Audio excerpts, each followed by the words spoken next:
Uma outra história de um cara também que não tinha nada e teve um insight assim, a CSN, na época chegando, e ele foi lá oferecer serviço de transporte, mas ele não tinha um puto no bolso. Como é que ele vai oferecer transporte? E acabou que ele caiu nas graças lá, muito engraçado, um cara muito bacana. E o outro livro? O outro, Por Trás de Tudo. Por Trás de Tudo tem alguns textos e tem algumas histórias de alguns amigos que eu achei interessante contar. Histórias curtas, né? Tem histórias ali que daria um livro inteiro só dele. E aí, amigos que, pô, um que sergipano fugiu vindo do Pau de Arara para fugir da fome, chegou em São Paulo, vendia meia, e o cara se transformou em um mega empresário, mora em Alphaville, numa casa de, sei lá, 20 milhões, cara rico, então foi uma história legal. Uma outra história de um cara também que não tinha nada e teve um insight, assim, a CSN, na época chegando, e ele foi lá oferecer serviço de transporte, mas ele não tinha um puto no bolso. Como é que ele vai oferecer transporte? E acabou que ele caiu nas graças lá, muito engraçado, um cara muito bacana. E conseguiu. E aí ele foi pegando dinheiro emprestado e foi colocando. Chegou a ter 240 veículos fazendo transporte. Ficou muito rico, chamado Isaías. Ficou muito, mas muito, muito rico. Ganhava, sei lá, 2 milhões por mês aproximadamente. Mas aí começou a abrir outras empresas e com amigos, entre aspas, né? E aí tirava daqui, sangrava, né? Tirava daqui, botava ali e se envolveu com político também, apoiou campanha e patrocinava o Salgueiro, muito mulherengo. Namorava todo mundo, namorou várias meninas aí Tem um custo alto isso, do Pânico e tal. E, pô, eu falo, pô, ele não era bonito. Eu conheci ele pobre, eu falei, pois é, que bosta, né? Eu te conheci pobre, tinha que ter te conhecido rico. E o Isaías, do nada, perdeu tudo, ficou, assim, vivendo da ajuda de um amigo que arrumou um emprego para ele e ele trabalhava como motorista desse amigo, porque lá atrás ele ajudou esse amigo a subir.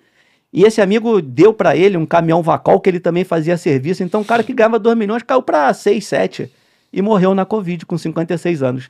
E aí, morreu novo. E eu conto a história dele. Então essas duas são algumas das histórias que eu conto ali em 3, 4 páginas no máximo, que são histórias bem legais. Pô, tem que ser muito conciso para conseguir falar dessas histórias. Não, daria para contar, né? Daria para contar a história do Isaías. Só do Isaías daria tudo. Se contar só a namorada, daria uma coleção. Só do Isaías e meu ídolo. Isaías era fantástico. Tirando a minha boca!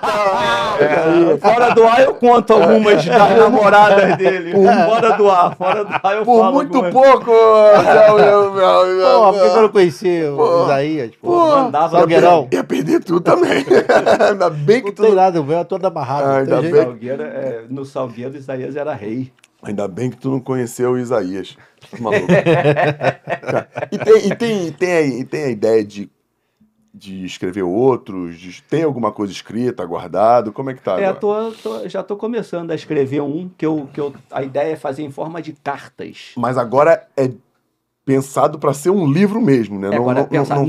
Esses não foram pensados para ser livro, eu fui escrevendo. Agora eu já tenho mais ou menos uma noção do começo, meio, fim. De repente ter umas ideias melhores, colocar até alguma coisa que eu tenha aprendido na filosofia. Eu sigo no Instagram a professora Lucilena Galvão, adoro. Ela, tem aprendido muito com ela. E muito do que eu falo aqui é o que eu aprendo com ela. Eu tô ouvindo você falar, eu gosto dela pra caramba. Tô fazendo um curso de filosofia oratória filosófica.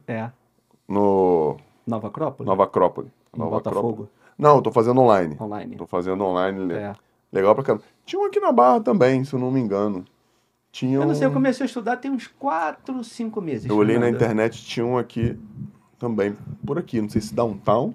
Tinha. Ou se tá.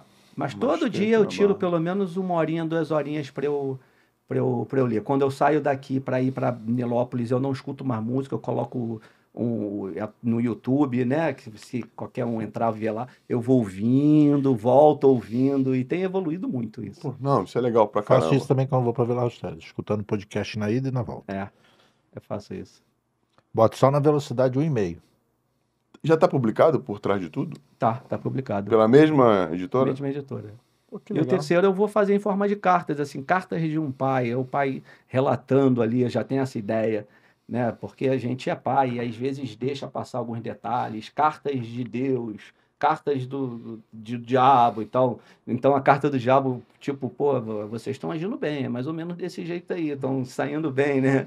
Então tem até um conto do Machado de Assis que fala da igreja do diabo, aconselho ler, é muito interessante os contos de Machado de Assis. Você chegou a ver uma série que tem na Netflix chamada Lúcifer?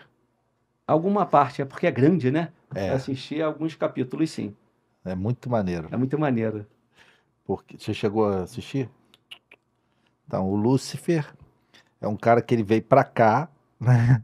É. E ele acaba se apaixonando por uma policial em Los Angeles. E... Lúcifer é o Lúcifer mesmo, não é só o nome dele, não. Não, é Lúcifer. Ele É o Lúcifer. Ele é Tá o cara lá, ele é a história. E começa a trabalhar, né? E aí ele começa a trabalhar e ele começa a ter conflitos com o ser humano, né? Porque os caras, vai pro diabo, carrega e fez, gente, mas o que eu quero? Não tem nada a ver com isso. Tu que fez merda. E aí ele ajuda a elucidar os crimes lá. É. Ele consegue tirar da pessoa pra pessoa falar a verdade, né? Isso. Ele quando chega assim, a arma dele é essa. Mas a questão é que o Lúcifer fica chocado com as atitudes humanas. É. E a igreja do diabo, ele fala disso, que o diabo resolve fazer a igreja, né? E aí ele contrata a psicóloga. Isso, contrata a psicóloga. E aí ele vai se consultar com a psicóloga para entender a natureza humana. Entendeu? Muito justo. Porra, muito justo. Muito justo. O diabo, agora, ele gosta de beber, né? A noitada, a casa dele mulher, é a noitada. Né? Cheio de mulher. Cheio de mulher. Mas ele não é apaixonado pela policial? Também. Mas a policial no início não dá bola pra ele. A policial não quer. Não dá moral pra ele. Não quer. Depois ela até, no final... Tá, Mas, cara, é divertidíssimo o... Tu adora. Eu assisti todo, porra. Tô te falando que eu vi do início ao fim. É grande a série. O fim, o pai dele vem. Deus. Entendeu? No meio desce Caim também, né? Caim, que desce. Porrada contra o irmão. E essa igreja do diabo fala isso, que o diabo fala, pô, eu tô atuando muito no varejo. Caramba, eu vou fazer isso aqui também. Vou montar uma igreja, vai ter escritura, vai ter sumo sacerdote. E ele vai avisar Deus. Tô encurtando bastante aqui. Ele vai avisar Deus, vou montar uma igreja e olha só, para afirmar tem várias formas. Para negar, só existe uma. E não vai aparecer nenhum Maomé, não vai aparecer nenhum Lutero para dissidente ali, briga. O que vocês têm aí? Várias igrejas, uma brigando com a outra, querendo ser mais do que a outra. Na minha não vai ter isso.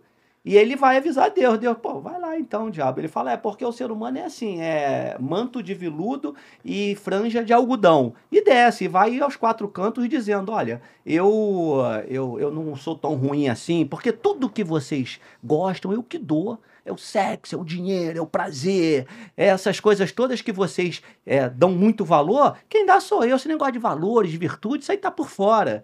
E a igreja dele começa a ter um montão de adeptos, ele começa a ficar feliz ali, que todo mundo vai frequentando. E chega um determinado momento que ele vê um ladrão devolvendo a coisa para a pessoa. Aí ele vê uma outra pessoa ajudando uma pessoa carente.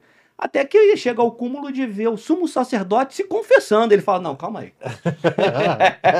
Vou a Deus de novo, tá tudo errado. Aí Deus fala assim, eu sabia, o ser humano é contraditório. Antes você tinha manto de veludo com franjinha de algodão. Agora você tem manto de algodão com franjinha de veludo. É isso aí. O conto é legal, eu tô bem resumindo aqui. Pô, mas muito maneiro, não conhecia. Não, o Machado de Assis tem vários contos que aplica-se à política, a Sereníssima República, o que muda para escolher lá o representante em uma... Só muda o protagonista. Só muda o nome. Não adianta, você vai ter república, vai ter monarquia, vai ter militar assumindo, esquerda, direita, fecha congresso, não vai ter. O que muda tem que mudar o ser humano. Aí esse na Sereníssima República é isso. Fala, né, lá da forma de escolher. Enquanto não mudar o ser humano, os valores como um todo... Se a gente tirar todo o ser humano hoje da Terra, manda para um outro planeta, o que você acha? Quanto tempo vai estar para estar igual está agora? Porque é o ser humano. E também é cíclico, né? Cíclico. Você vê que as coisas acontecem, vão se repetindo. Vão se repetindo. Demora, você troca um nome, troca uma coisa, mas vai se repetindo. É tudo igual. Pode esperar que está repetindo. O que agora, a esse momento, é a repetição de qual? O que você acha? Não dá para falar. A gente não pode falar tudo, mas hoje em dia, liberdade de expressão onde? Não tem mais, acabou. Mas estamos caminhando. Se você for estudar um pouco a história, né? É. E você vai ver as coisas que estão acontecendo, estão se repetindo. A gente está perto de quê? Mais pra frente tu vai ver, pô. Aquela cidade lá na Europa? Teve aquela confusão? Não é questão de cidade da Europa, não. Daqui mesmo. No Brasil mesmo. É que a gente é muito jovem, pô. Sim, até por ser um país jovem, um país ainda na adolescência. O Brasil é um país na adolescência, foi descoberto. Quer dizer, quando é que você vai falar de Brasil, o Brasil começa a existir em 1808. Ele não começa em 1500. 1500 foi só chegar. Né? Só chegou. Verdade. Ele começa a existir com a chegada da família imperial. Da família imperial, fugindo lá de Napoleão. E até então, não existia. Então a gente está falando de quê? 200 e pouquinho. Pouco tempo. É verdade. Comparado aos Estados Unidos, os Estados Unidos começa em 1616. É verdade. Você vê que a maior faculdade que tem nos Estados Unidos, que é Harvard, foi construída em 1636. Que foi por onde os caras chegaram. Porque também tem uma diferença. É diferença. A colonização é diferente. A colonização lá, as pessoas que foram para os Estados Unidos foram para criar um lar. Colônia de povoamento. Aqui foi exploração. De exploração. Tá maluco? Aprendi isso na escola, lá em Bangu, me respeito. Mas você só começa o Brasil, a primeira faculdade do Brasil só quando o Dom João chega aqui, pô. Então você tem... E aí você tem o maior fluxo de escravos que saíram da África, vieram para o Brasil. Isso aí. Você vai ter lá 18 milhões que saíram da África, 12 milhões ficaram aqui. Teve um determinado ponto que tinha mais escravos do que... É verdade. É porque eles não sabiam. Se eles tivessem o WhatsApp, fudeu, tacava foda-se. Dominava, é verdade. É verdade. Entendeu? É verdade. Que é o que fizeram no Haiti, se eu não me engano, na época no Haiti, onde começou, que os escravos tomaram lá. Acho que é Haiti, acho que sim. Que aí todo mundo começou a ficar com medo. Alguns países da Europa a gente está vendo, né? Tanto já né? Por causa imigrantes. Por causa da imigração, né? A França, a Suécia. Hoje em dia você vê que já está começando a dominar. Daqui a pouco vai ser Até pela religião. A França tem muito medo de se tornar muçulmana, né? A maior parte muçulmana. Até porque a França é católica já há quantos anos? É verdade. Muitos anos. Quantos 1000 anos.